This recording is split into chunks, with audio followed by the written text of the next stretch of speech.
Sagir Technique on the beat.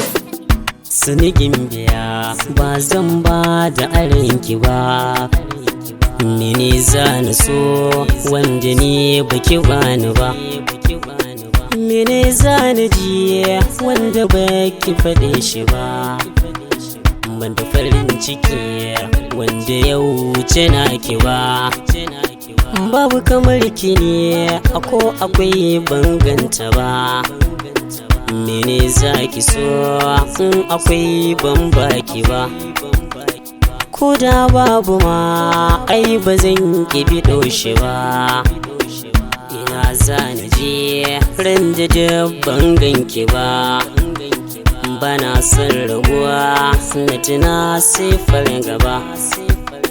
Sana hankali zuciya ta kin shiga, sirrin zuciya zana faɗa miki ga daga.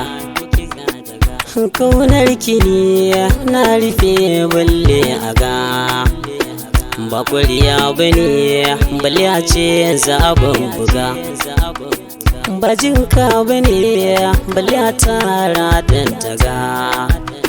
So ba gidanmu ba a ran da mun ka biɗo shiga, idan ba biki dole ni ma babu ni. Ciwon zuciya ke kaɗai ce magani, kalaman kiniya su ne sun ka tafi da ni.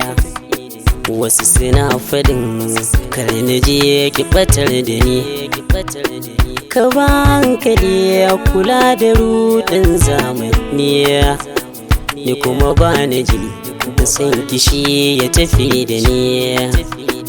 Bana so ki bar ni domin ko ba iya jure kewa ba, so ne dalili ba za ni sa ki kiran ga kokawa. Mun halarci abin da ke kai ba fa duk yawa, ki fito ki juya su ganki su san baya kamar kewa. Ra'ayi na gona na furta ban kushe na kowa ba, sauti na muryar ki kunne na ba za su manto ba. Tatin kalamin ki sun shiga zuci ba za na jefar ba, to karya kushe ki jin zo ban dau mataki ba.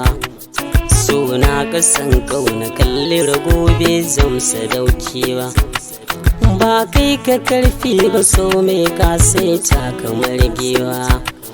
Ni bai ji tausayi ba duba yadda yake da kansawa, idan ya ga dama ka zama bin kyama gurin kowa. Wani gun a jawo ka ji ka al'amarin su kwai baya, waya fi ka karfi ina ga kamar ka sha gaban kowa. Ta wajen shiga zuciya ko anan ya gaji gaggawa, na raina tausansa so mai horo a gurin kowa. Su bai kama kauna kai na sazan rubutuwa, daga cikin idona na san kin fahimtu. Kyale masoyiya kasance ka kuskure ne, dukannin masoyi akwai ranar sana tuni ne. Na san kin sani walla so tamkare ruwan goba ne, zauna ki karatun ki yau sabon da ka ji ni yau ne, sabon ji ni yau ne.